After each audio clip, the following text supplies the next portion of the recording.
สองพี่น้องที่ว่าสองพี่น้องนี้เป็นคนปลูกคนทำสวนปลูกอ้อยในกรุงพาราณสีเราเห็นว่าประเทศอินเดียนั้นเป็นประเทศที่อุดมสมบูรณ์คนต้องประกอบอาชีพด้วยเกษตรกรรมเป็นส่วนใหญ่สองพี่น้องนั้นก็ปลูกอ้อยวันหนึ่งคนน้องไปยังสวนอ้อยเห็นต้นอ้อยลำงามที่สองลำก็ตัดไว้เพื่อจะได้ทำบุญทำบุพเจตนาเขาอย่างนั้นในวันนั้นเองพระปัจเจกพุทธเจ้าออกจากนิโรธสมาบัติแล้วตรัสว่าวันนี้จะไปโปรดคดีหนอก็สองพี่น้องนี้เดี๋ยวพวกคนน้องเข้ามาในข่ายพยานพระองค์ก็เสด็จไปโปรดคนน้องนั้นตัดอ้อยมาสองลำแบกมาพอมาถึงจุดหนึ่งเห็นพระปัจเจกพุทธเจ้าดีใจเกิดศรัทธาว่าศรัทธาตอนนี้ก็คือความเคารพเลื่อมใสอย่างยิ่งในพระปัจเจกพุทธเจ้าในพระธรรมพระสงฆ์พระปัจเจกพุทธเจ้าพระองค์ประทับยืนอยู่ก็ขอรับบาตรจากพระปัจเจกพุทธเจ้ามารับมาแล้วก็ตัดอ้อยน้ำหวานไหลลงมาท่านได้บุญญาธิหารนะปกติอ้อยที่ตัดมาน้ำหวานมาไหลมาอย่างนี้หรอกแต่นี่พอบาดมารองทำน้ำหวานจะออกไหลมาเต็มเยอะเลยท่านก็ชันทำเสร็จท่านก็อาตโมทนาว่าขอให้ทานวันนี้จงทำให้เกิดในสวรรค์พบธรรมที่พระองค์ตรัสรู้แล้วก็และอีกลำหนึ่งทราบว่าท่านจะนำไปทำบุญต่อให้กับพระปัจเจกพุทธเจ้า500ท่านก็ตัดอ้อยน้ำไหลลงเก็บเต็มบาตรนะท่านก็แสดงอภินิหารหลังจากอนุโมทนาแล้วว่าขอให้เป็นไปอย่างนั้นแท้ถ้าก็ขอไปต่อหน้านะน้องชายเกิดความปิติยินดีคิดว่าผลทานวันนี้เราตัดส่วนของพี่ชายมาหนึ่งเล่มเมื่อพี่ชายถามเราว่าไม่มีมาเพื่อหรือเราบอกว่าทำบุญแล้วท่านอาจจะโกรธหรือจะต้องการเงินก็ได้ยอมทั้งสองอย่างแล้วก็มุ่งหน้ากลับบ้านถึงบ้านพี่ชายถามว่าไปไหนมาน้องไปได้อ้อยได้อะไรมาไม่เห็นมีอะไรติดมือเลยไปไม่เห็นได้เลยก็เรียนกับพี่ชายว่าตัดมาสอง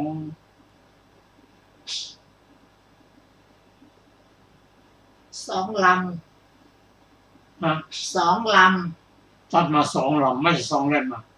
ตัดมาสองลำกับผมได้ทำบุญกับพระปัจเจกเจ้ารูปหนึ่งและอีกรูปหนึ่งท่านจะเอาไปทำทานต่อให้พระปัจเจกเจ้าอีก500 รูปพี่ชายจะว่ายังไงถ้าพี่ต้องการเงินน้องก็จะให้ต้องการอย่างอื่นก็แบ่งบุญก็ดีพี่ชายเกิดปิติศรัทธาสาธุอนุโมทนาด้วยขอให้ได้ส่วนบุญข อได้เกิดเป็นอรหันตบุคคลมาสองท่านนี้ได้เกิดในสมัยของพระพุทธเจ้าทรงพระนามว่าวิปัสสี ก่อนจะถึงสมัยของพระพุทธเจ้าวิปัสสีก็ยังเกิดยังตายอยู่ในสวรรค์ส่วนพี่ชายกับน้องชายนั้นเมื่อมาปฏิสนธิเป็นมนุษย์ในสมัยพระพุทธเจ้าทรงพระนามวิปัสสีแล้ววันหนึ่งเห็นประชาชนจำนวนมากถือดอกไม้ธูปเทียนถามว่าท่านทั้งหลายจะไปไหนประชาชนก็ตอบว่าท่านจะไม่รู้หรือขณะนี้มีพระพุทธเจ้ามีพระธรรมมีพระสงฆ์เกิดขึ้นแล้วผมทั้งหลายจะไปฟังธรรมโอ้ทั้งนั้นเราจะไปด้วยพี่ชายก็ไปฟังธรรมพอฟังธรรมแล้วเกิดศรัทธาคิดว่าการออกบวชจะปฏิบัติธรรมได้เป็นอย่างดี ก็มากราบทูลพระพุทธเจ้าขอบวชพระปัจเจกพุทธพระพุทธเจ้าทรงพระนามวิปัสสีก็ถามว่าเธอมีใครมากที่จะต้องลาก่อนบวชนั่นหมายความว่าพระองค์จะบวชให้กับบุคคลผู้มีอิสระเท่านั้นพระบอกมีก็ไปลาเขาเสียกลับไปบ้านก็ไปบอกน้องชายว่าพี่ได้ฟังธรรมจากพระพุทธเจ้าแล้วเกิดศรัทธาจะขอออกบวชน้องชายก็เรียนพี่ชายว่าพี่พูดทำไมอย่างนั้นตอนพ่อไม่มีท่านก็ถือว่าพี่จะเป็นพ่อพอแม่จากไปแล้วก็ถือเป็นแม่พี่จึงเป็นทั้งพ่อทั้งแม่อย่าบวชเลยเรามีทรัพย์มากมายอยู่ที่นี่ทำบุญก็พออยู่ได้ตลอดชีวิตพี่ชายยืนยันจะบวชเมื่อไปถึงแล้วก็บวชบำเพ็ญสมาธรรมไม่นานนักก็จะเป็นอรหันต์สมดังที่ตั้งความปรารถนาไว้ส่วนน้องชายนั้นหลังจากนั้นก็ไปเยี่ยมพี่ชายตายพี่ชายก็แนะนำให้ตอนหลังก็ได้ไปสร้าง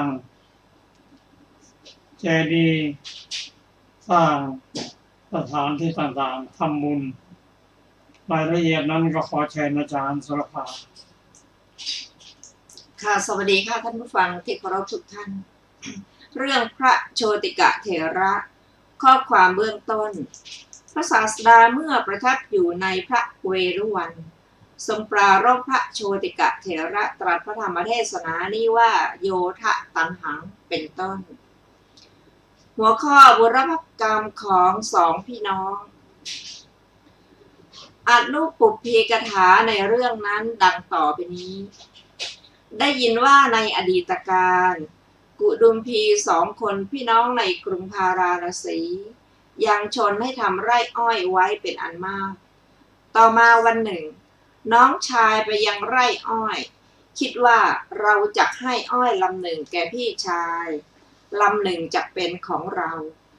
แล้วผูกลำอ้อยทั้งสองลำในที่ตัดแล้วเพื่อต้องการไม่ให้รถไหลออกถือเอาแล้วได้ยินว่าในครั้งนั้นกิจด้วยการหีบอ้อยด้วยเครื่องยนต์ไม่มีในเวลาอ้อยลำที่เขาตัดที่ปลายหรือที่โคนแล้วยกขึ้นรถอ้อยย่อมไหลออกเองทีเดียวเหมือนน้ำไหลออกจากธรรมกรกฉะนั้นก็ในเวลาที่เขาถือเอาลำอ้อยจากไร่เดินมา พระปัจเจกพุทธเจ้าที่ภูเขาคันธมาศออกจากสมาบัติแล้วใคร่ครวญว่าวันนี้เราจะทำการอนุเคราะห์แก่ใครหนอแลเห็นเขาเข้าไปในข่ายคือยานของตนและทราบความที่เขาเป็นผู้สามารถเพื่อจะทำการสงเคราะห์ได้จึงถือบาทและจีวรแล้วมาด้วยฤทธิ์ได้ยืนอยู่ข้างหน้าของเขาน้องชายถวายอ้อยแก่พระปัจเจกพุทธเจ้าเขาพอเห็นพระปัจเจกพุทธเจ้าเท่านั้นก็มีจิตเลื่อมใสจึงลาดผ้าห่ม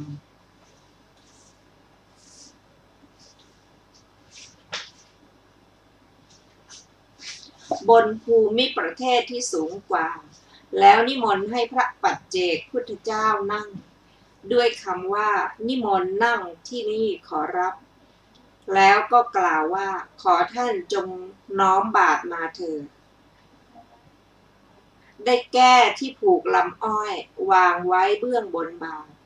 รถไหลลงเต็มบาตรแล้วเมื่อพระปัจเจกพุทธเจ้าดื่มรสอ้อยนั้นแล้วเขาคิดว่าดีจริงพระผู้เป็นเจ้าของเราดื่มรสอ้อยแล้วถ้าพี่ชายของเราจะให้นำมูลค่ามาเราก็จะให้มูลค่าถ้าจะให้เรานำส่วนบุญมาเราก็จะให้ส่วนบุญ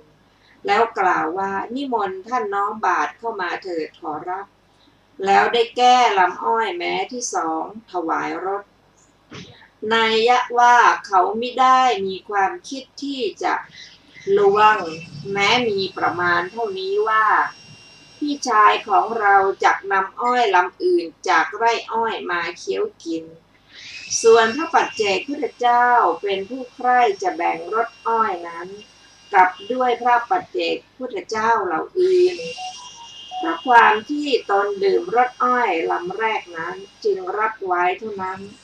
แล้วก็นั่งอยู่เขาทราบอาการของท่านแล้วจึงไหว้ด้วยเบญจางคประดิษฐ์ตั้งความปรารถนาว่าท่านขอรับรสอันเลิศนี้ใดที่กระผมถวายแล้วด้วยผลแห่งรสอันเลิศนี้กระผมพึงเสวยสมบัติในเทวโลกและมนุษย์โลกในที่สุดพึงบรรลุธรรมที่ท่านบรรลุแล้วนั่นแหละแม้พระปัจเจกพุทธเจ้าก็กล่าวว่าขอความปรารถนาที่ท่านตั้งไว้แล้วจงสำเร็จอย่างนั้น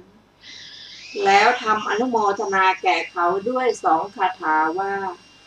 อิทธิตังปฏิตังตุมหังเป็นต้นแล้วก็อธิษฐานโดยประการที่เขาจะได้ขออภัยโดยประการที่เขาจะเห็นได้และเหาะไปสู่เขาคันธมาศโดยทางอากาศแล้วได้ถวายรสอ้อยแก่พระปัจเจกพุทธเจ้า500 รูปเขาเห็นปาฏิหาริย์นั้นแล้วก็ไปสู่สำนักพี่ชายเมื่อพี่ชายถามว่าเจ้าไปไหนจึงบอกว่าฉันไปตรวจดูไร่อ้อยถูกพี่ชายกล่าวว่าจะมีประโยชน์อะไรด้วยคนอย่างเจ้าไปไร่อ้อยเจ้าควรจะถือเอาลำอ้อยมา1 ลำหรือ2 ลำไม่ใช่หรือก็กล่าวว่าพี่ถูกแล้วฉันถือเอาอ้อยมา2 ลำแต่ฉันเห็นพระปัจเจกพุทธเจ้าองค์หนึ่งจึงถวายรถ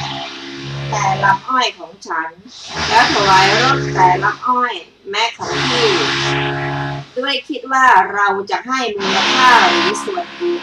ที่จะรับเอามูลค่าอ้อยหรือจะรับเอาส่วนบุญพี่ชายก็ตอบว่าก็พระปัจเจกพุทธเจ้าทำอะไรน้องชายตอบว่าท่านดื่มรสจากลำอ้อยของฉันแล้วก็ถือเอารสจากลำอ้อยของพี่ไปสู่เขาคันธมาศโดยอากาศแล้วได้ให้แก่พระปัจเจกพุทธเจ้า500 รูปหัวข้อพี่ชายเลื่อมใสขออนุโมทนาส่วนบุญพี่ชายนั้นเมื่อเขากำลังกล่าวอยู่นั่นแหละเป็นผู้มีสรีระอันปีติถูกต้องแล้วหาระหว่างมิได้ ได้ทำความปรารถนาว่าการบรรลุธรรมที่พระปัจเจกพุทธเจ้านั้นเห็นแล้วนั่นแหละพึงมีแก่เราน้องชายปรารถนาสมบัติ3อย่างส่วนพี่ชายปรารถนาพระอรหันต์ด้วยประการฉะนี้เป็นบุรพกรรมของชนทั้งสองนั้นหัวข้อต่อไป2พี่น้องได้เกิดร่วมกันอีกในชาติต่อมาชนทั้งสองนั้นดำรงอยู่ตลอดอายุแล้วเคลื่อนจากอัตภาพนั้นแล้วบังเกิดในเทวโลกยังพุทธันดรหนึ่งให้สิ้นไปในเวลาชนทั้งสองนั้นไปสู่เทวโลกนั่นแหละพระสัมมาสัมพุทธเจ้าทรงพระนามว่าวิปัสสีเสด็จอุบัติขึ้นแล้วในโลกพี่น้องทั้งสองแม้นั้นเคลื่อนจากเทวโลกแล้วผู้พี่ชายก็คงเป็นพี่ชายผู้น้องชายก็คงเป็นน้องชายถือปฏิสนธิในเรือนแห่งตระกูลหนึ่งในพันธุมวดีนครบรรดาเด็กทั้งสองนั้นมารดาบิดาได้ตั้งชื่อของผู้พี่ชายว่าเสนะของผู้น้องชายว่าอปราชิตเมื่อพี่น้องทั้งสองนั้นกำลังรวบรวมขุมทรัพย์อยู่ในเวลาเติบโตแล้วก็หมายถึง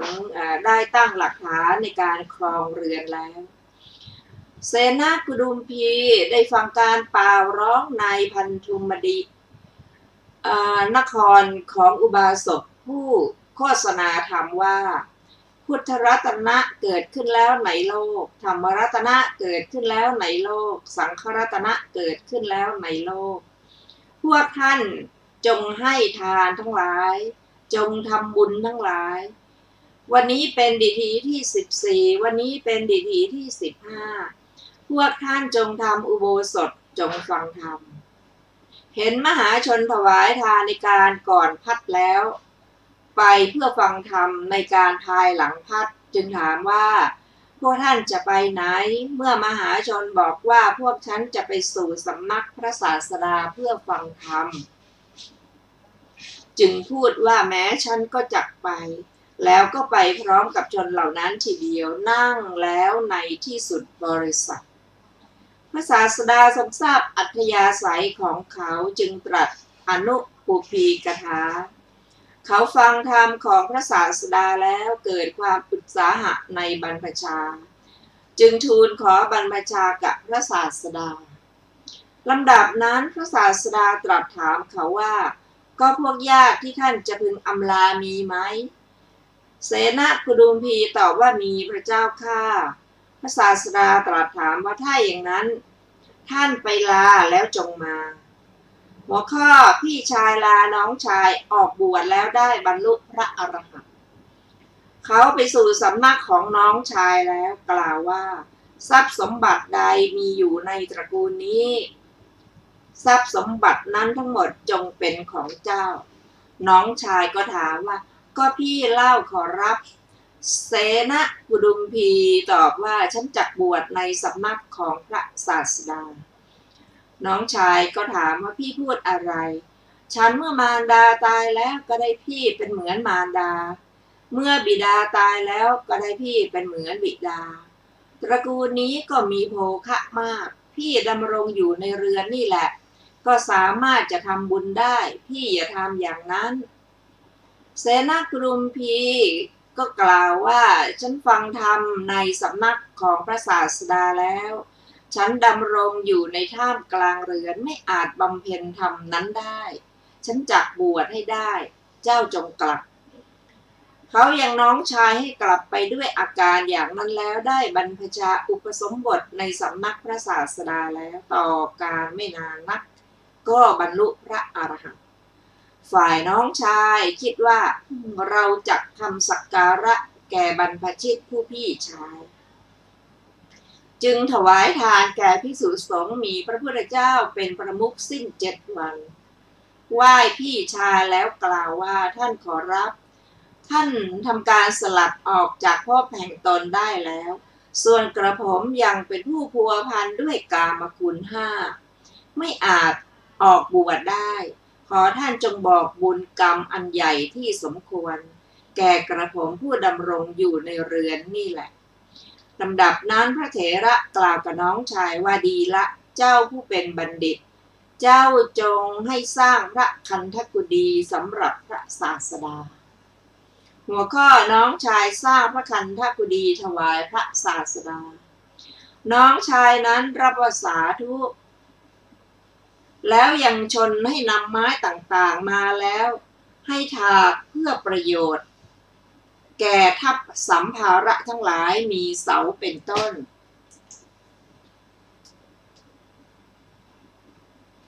ให้ทำเสาทั้งหมดให้ขจิตด้วยแก้ว7ประการคือต้นหนึ่งขจิตด้วยทองคำต้นหนึ่งขจิตด้วยเงินต้นหนึ่งขจิตด้วยแก้วมณีเป็นต้นแล้วให้สร้างพระคันธกุฎีด้วยเสาเหล่านั้นให้มุงด้วยกระเบื้องสำหรับมุง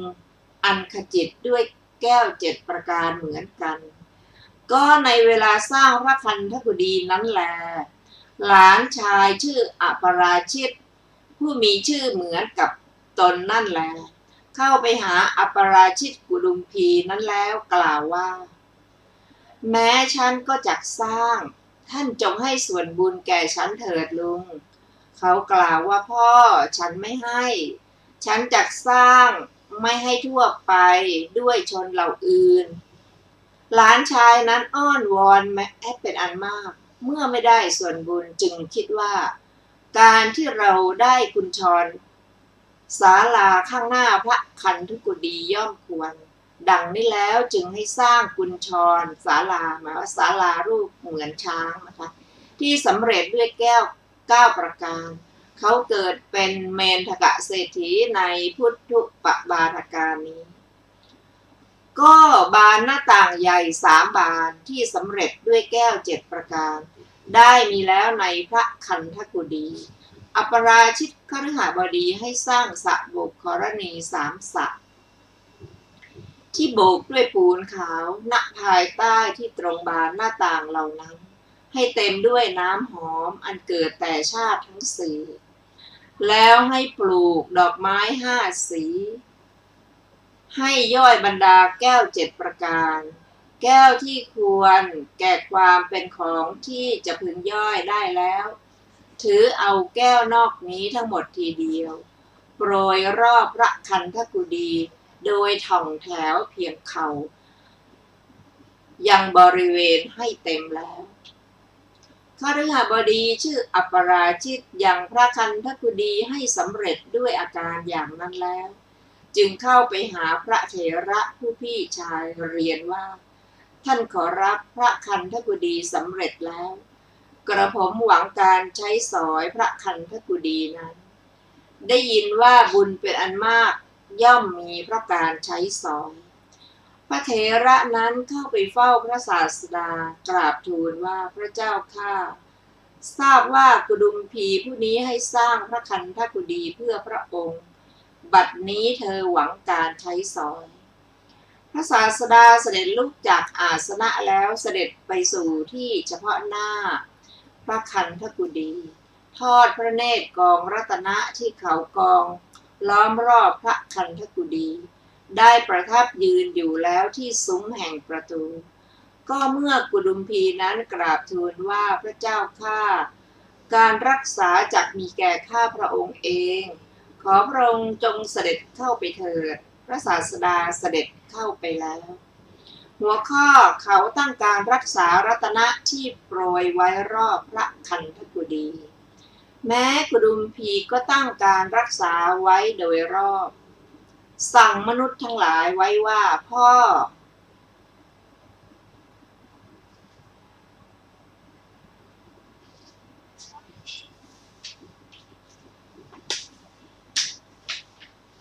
พวกเธอจงห้ามชนทั้งหลายผู้ถือเอารัตนะด้วยการพกหรือด้วยกระเช้าและกระสอบไปแต่อย่าห้ามชนผู้ถือเอาด้วยมือไปแม้ในภายในนครก็บอกว่ารัตนะ7ประการอันเราโปรยลงแล้วที่บริเวณพระคันธกุฎี มนุษย์เข็นใจทั้งหลายผู้ฟังธรรมในสำนักพระศาสดาแล้วไปจงถือเอาเต็มมือทั้งสองมนุษย์ทั้งหลายแม้ถึงสุขแล้วก็จงถือเอาด้วยมือเดียว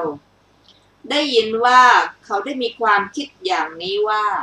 ชนทั้งหลายผู้มีศรัทธาประสงค์จะฟังธรรมก่อนจึงจักไปทีเดียวส่วนผู้ไม่มีศรัทธาไปด้วยความโลภในทรัพย์ฟังธรรมแล้วก็จะพ้นจากทุกข์ได้เพราะฉะนั้นเขาจึงให้บอกอย่างนั้นเพื่อต้องการจะสงเคราะห์ชนมหาชนถือเอารัตนะทั้งหลายตามกำหนดที่เขาบอกแล้วนั่นแลเมื่อรัตนะที่เขาโปรยลงในคราวเดียวหมดแล้ว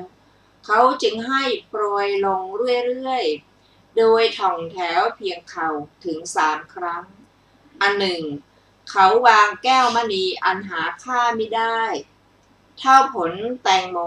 แทบบาทมูลของพระศาสดาได้ยินว่าเขาได้มีความคิดอย่างนี้ว่าชื่อว่าความอิ่มจักไม่มีแก่ชนทั้งหลายผู้แลดูรัศมีแห่งแก้วมณีพร้อมด้วยพระรัศมีอันมีสีดุจทองคำแต่พระสรีระของพระศาสดาเพราะฉะนั้นเขาจึงได้ทำอย่างนั้นแม้มหาชนก็แลดูไม่อิ่มเลยหัวข้อพราหมณ์มิจฉาทิฏฐิลักแก้วมณีต่อมาวันหนึ่งพราหมณ์มิจฉาทิฏฐิคนหนึ่งคิดว่า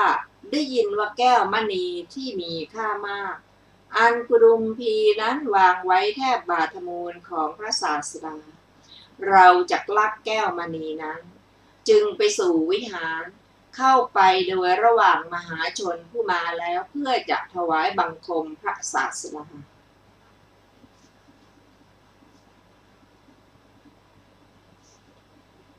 กุดุมพีกำหนดได้ว่าพราหมณ์นี้มีประสงค์จะถือเอาแก้วมณีด้วยอาการแห่งการเข้าไปแห่งพราหมณ์นั้นนั่นแหละคิดว่าโอ๋หนอพราหมณ์ไม่ควรถือเอาแม้พราหมณ์นั้นวางมือไว้แทบบาทมูลคล้ายจะถวายบังคมพระศาสดาถือเอาแก้วมณีนะซ่อนไว้ในเกลียวผ้าหลีกไปแล้วกุดุมพีไม่อาจยังจิตให้เลื่อมใสในพราหมณ์นั้นได้ในการ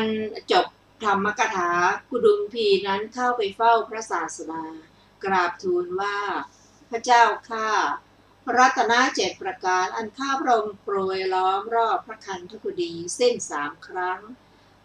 โดยท่องแถวเพียงเข่าเมื่อชนทั้งหลายถือเอารัตนะเหล่านั้นขึ้นชื่อว่าความอาฆาตไม่ได้มีแล้วแก่ข้าพระองค์จิตยิ่งเลื่อมใสขึ้นเรื่อยๆแต่วันนี้ข้าพระองค์คิดว่าโอ๋หนอพราหมณ์นี้ไม่ควรถือเอาแก้วมณีเมื่อพราหมณ์นั้นถือเอาแก้วมณีไปแล้วยังไม่อาจยังจิตให้เลื่อมใสได้พระศาสดาทรงสดับคำของกุดุมพีนั้นแล้วตรัสว่าอุบาสกท่านไม่อาจเพื่อจะทำของมีอยู่ของตน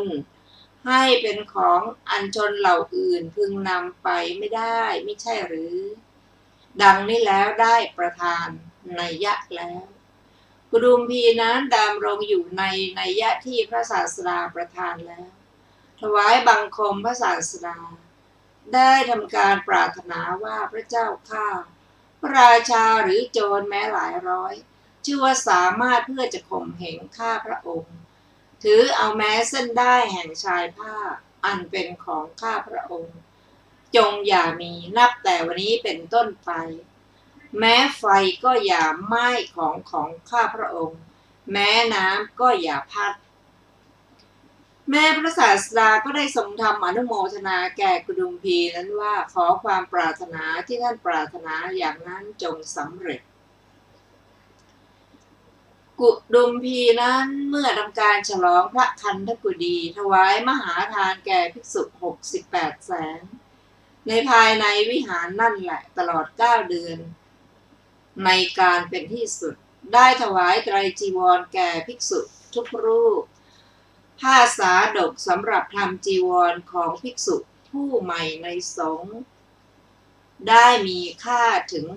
1,000 หัวข้ออปราชิตกุดุมพีเกิดเป็นโชติกะเศรษฐีกุดุมพีนั้นทำบุญทั้งหลายจนตลอดอายุอย่างนั้นแล้วเคลื่อนจากอัตภาพนั้นบังเกิดในเทวโลกท่องเที่ยวไปในเทวโลกและมนุษย์โลกตลอดกาลประมาณเท่านั้นในพุทธปบาทการนี้ถืออุปฏิสนธิในตระกูลเศรษฐีตระกูลหนึ่งในกรุงราชคฤห์อยู่ในท้องของมารดาตลอด9 เดือนครึ่งก็ในวันที่กุดุมพีนั้นเกิดสัพพะอาวุธทั้งหลายในพระนครทั้งสิ้นรุ่งโรจน์แล้วแม้อาภรณ์ทั้งหลายที่สวมกายของชนทั้งปวงเป็นราวกับว่ารุ่งโรจน์เปล่งรัศมีออกแล้วพระนครได้รุ่งโรจน์เป็นอันเดียวกันแม้เศรษฐีก็ได้ไปสู่ที่บำรุงพระราชาแต่เช้าตรู่ครั้งนั้นพระราชาตรัสถามเศรษฐีนั้นว่าวันนี้สัพพะอาวุธทั้งหลายรุ่งโรจน์แล้วพระนครก็รุ่งโรจน์เป็นอันเดียวกันท่านรู้เหตุในเรื่องนี้ไหมเศรษฐีก็ตอบว่าข้าแต่สมมุติเทพข้าพระองค์ทราบพระราชาก็ถามว่าเหตุอะไรหรือเศรษฐีตอบว่าทาสของพระองค์เกิดในเรือนของข้าพระองค์ความรุ่งโรจน์นั้นได้มีแล้วด้วยเดชแห่งบุญของเขานั่นแหละพระราชาก็ถามว่าเขาจักเป็นโจรกระมังเศรษฐีตอบว่าข้าแต่สมมุติเทพข้อนั้นไม่มีสัตว์มีบุญได้ทำอภินิหารไว้แล้วพระราชาทรงตั้งทรัพย์ค่าเลี้ยงดูวันละพันด้วยพระดำรัสว่าถ้ากระนั้นเธอเลี้ยงเขาไว้ให้ดีจึงจะควรนี้จงเป็นค่าน้ำนมสำหรับเขาครั้นในวันเป็นที่ตั้งชื่อชนทั้งหลายจึงตั้งชื่อของเขาว่าโชติกะนั่นแหละเพราะพระนครทั้งสิ้นรุ่งโรจน์เป็นอันเดียวกันต่อมาในเวลาที่เขาเติบโตเมื่อภาคพื้นอันเขาลงชำระอยู่เพื่อต้องการปลูกเรือน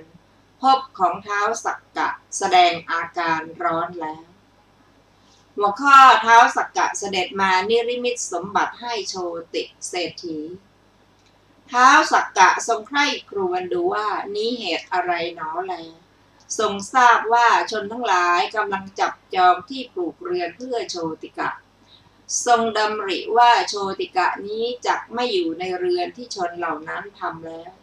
การที่เราไปในที่นั้นควรแล้วเสด็จไปที่นั้นด้วยเพศแห่งนายช่างไม้ตรัสว่าพวกท่านทำอะไรกันเหล่าชนก็ตอบว่าพวกฉันจับจองที่ปลูกเรือนสำหรับโชติกะท้าวสักกะตรัสว่าพวกท่านจงหลีกไปโชติกะนี้จักไม่อยู่ในเรือนที่พวกท่านปลูก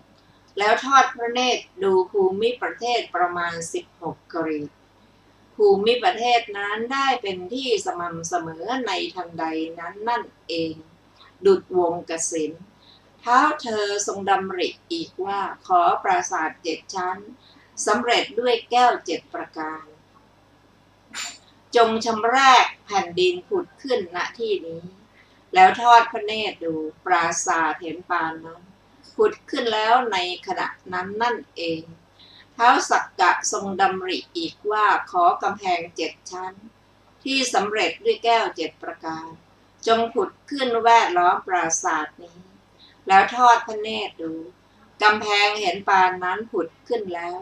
ครั้งนั้นท้าวเธอทรงดำริว่าขอต้นกัลปะพฤกษ์ทั้งหลายจงผุดขึ้นในที่สุดรอบกำแพงเหล่านั้นแล้วทอดพระเนตรดูต้นกัลปะพฤกษ์ทั้งหลายเห็นปานนั้นผุดขึ้นแล้วท้าวเธอทรงดำริว่าขุมทรัพย์4 ขุม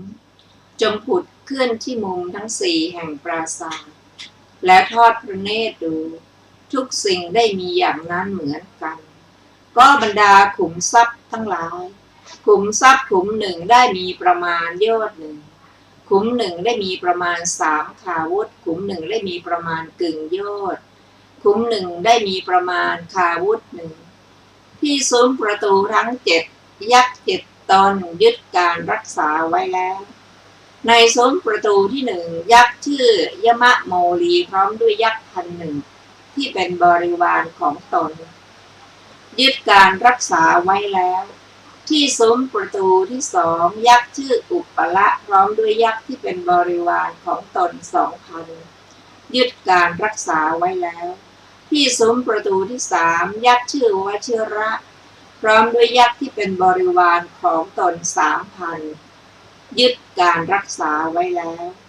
ที่ซุ้มประตูที่4ยักษ์ชื่อวชิระพาหุพร้อมด้วยยักษ์ที่เป็นบริวารของตน4,000ยึดการรักษาไว้แล้ว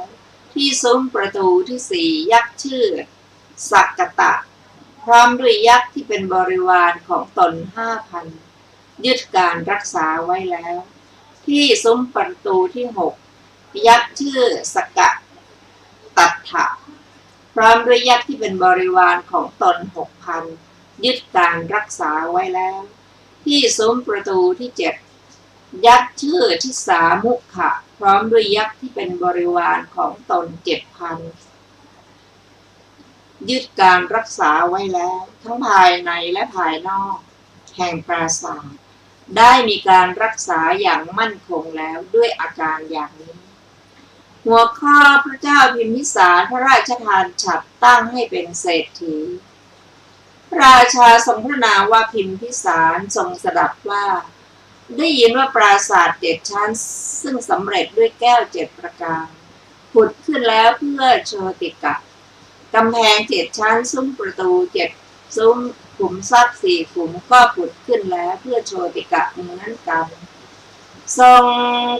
ส่งฉัตรตำแหน่งเศรษฐีไปให้แล้วเขาได้เป็นผู้ชื่อว่าโชติกะเศรษฐีก็หญิงผู้มีบุญกรรมอันทำไว้แล้วกับโชติกะเศรษฐีนั้นเกิดแล้วในอุตรกุรุทวีปครั้งนั้นเทพดานำนางมาจากอุตรกุรุทวีปนั้นแล้ว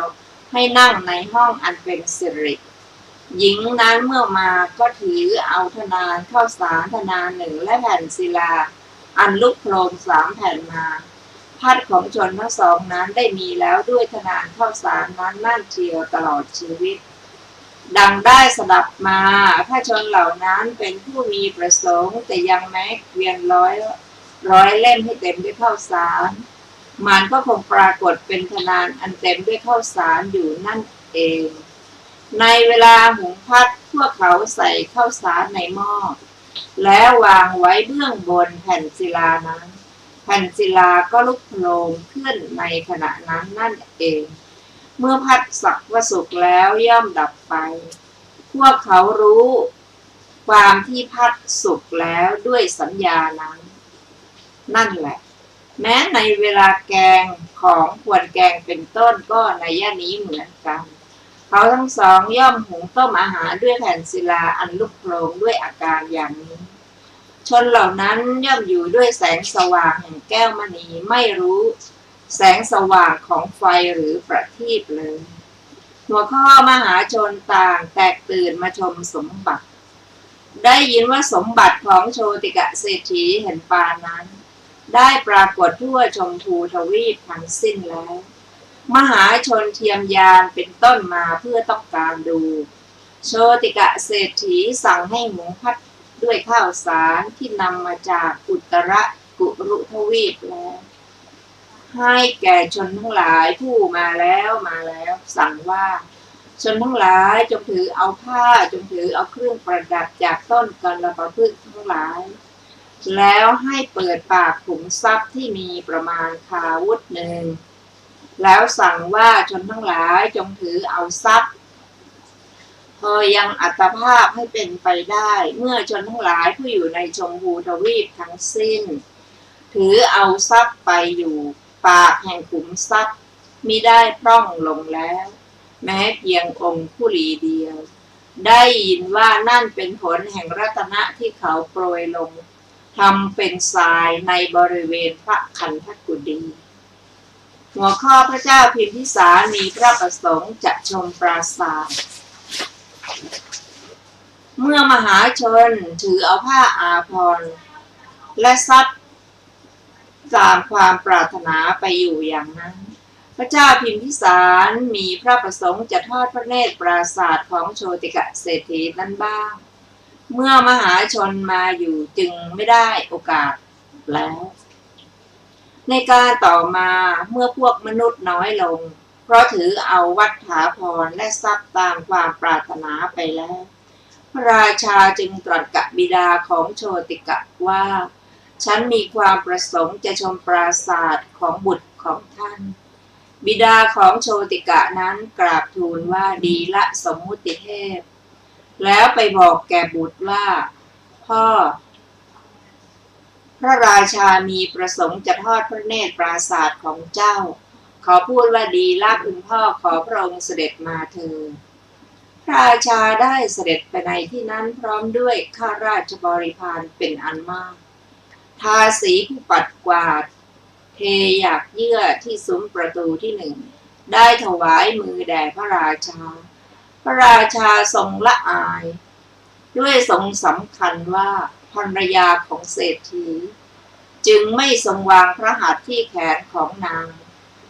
พระราชาทรงสำคัญทาสีแม้ที่ซุ้มประตูที่เหลือทั้งหลายว่าภรรยาของเศรษฐีอย่างนั้นจึงไม่ทรงวางพระหัตถ์ที่แขนของทาสีเหล่านั้นโชติกะเศรษฐีมาต้อนรับพระราชาถวายบังคมแล้วอยู่เบื้องพระกฤษฎากราบทูลว่าข้าแต่สมมุติเทพขอเชิญเสด็จไปข้างหน้าเถิดแผ่นดินที่ประดับด้วยแก้วมณีย่อมปรากฏแก่พระราชาเป็นเหมือนเหวที่ลึกตั้ง100 ชั่วบุรุษ